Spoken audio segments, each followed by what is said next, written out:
विष्णुपादाय कृष्णपृष्ठाय भूतले श्रीमते जय पताका स्वामिनीति नामिने नमो आचार्यपादाय निताय कृपापदायिने गौरकथा धामोदय नगर गामतारिणे नमो विष्णुपादाय कृष्णपृष्ठाय भूतले श्रीमते भक्तिवेदान्त स्वामिनीति नामिने नमस्ते सरस्वती देवे गौरवाणी प्रचारिणे निर्विशेष शून्यवादी पाश्चात्य देशतारिणे।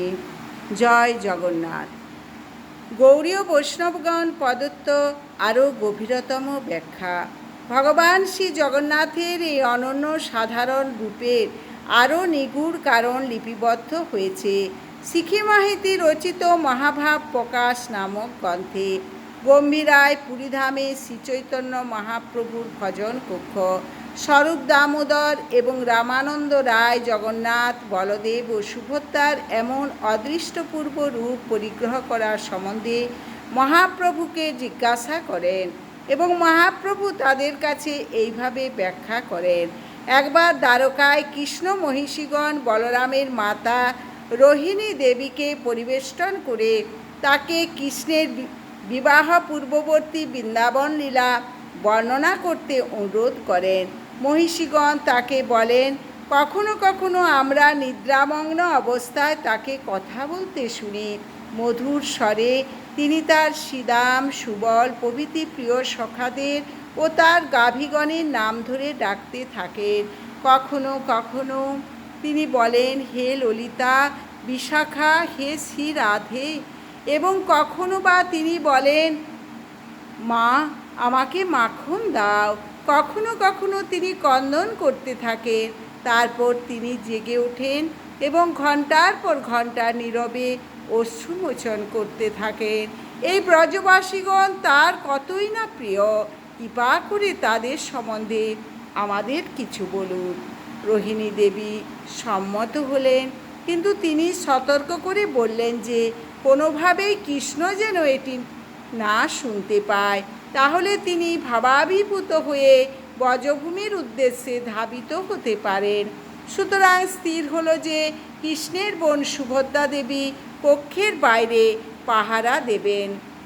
ব্যবস্থা অনুযায়ী সুভদ্রা দেবী দ্বারের বাইরে বসে পাহারায় রইলেন, কিন্তু কৌতূহল নিবারণে অসমর্থ সুভদ্রা দেবী তার এক কান কক্ষদ্বারে সংলগ্ন করে অনুপম প্রেমরাগরঞ্জিত ব্রজলীলা শ্রবণ করতে লাগলেন।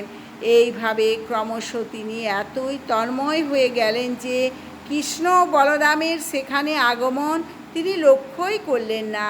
বাস্তবিকই পূর্ণ ভাব তন্ময় হওয়ার তিনি এমনকি তার নিজের অঙ্গরূপ বিকার সম্বন্ধেও সচেতন ছিলেন না।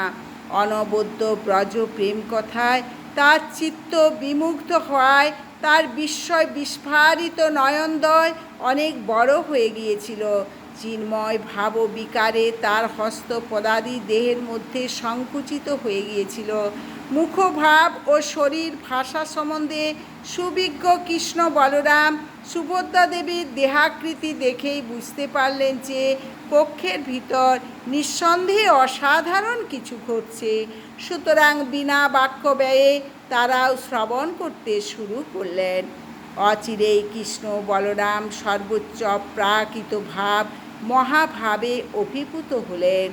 একই রকমভাবে তাদেরও অঙ্গসৌষ্ঠব পরিবর্তিত হয়ে গেল।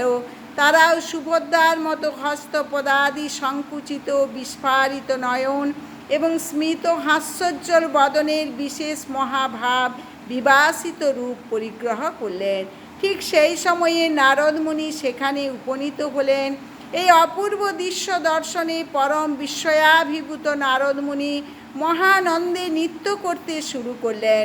যখন জগন্নাথ, বলদেব ও সুভদ্রা দেবী তাদের বাহ্য চেতনা ফিরে পেলেন, তখন মহাবিস্ময়ে অভিভূত নারদমুনি জিজ্ঞাসা করলেন, হে প্রভু, আমি আপনার বহুবিধ অপ্রাকৃত রূপ দর্শন করেছি, কিন্তু কখনো আপনার এমন অপূর্ব মহাভাব রূপ দর্শন করিনি।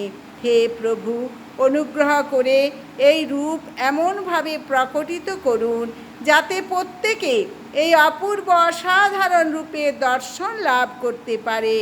এইভাবে প্রভুর মহান এই ভক্তের কৃপায় আমরা ভগবানের এই বিশেষ বিগ্রহরূপ জগন্নাথ, বলদেব ও সুভদ্রা দেবীর দর্শন লাভ ও সেবা করতে পারছি। হরে কৃষ্ণ কৃষ্ণ কৃষ্ণ হরে হরে, হরে রাম রাম রাম হরে হরে। আপনারা চ্যানেলটি সাবস্ক্রাইব করবেন, বেশি বেশি করে শেয়ার করবেন, লাইক করবেন, কমেন্ট করবেন। হরে কৃষ্ণ।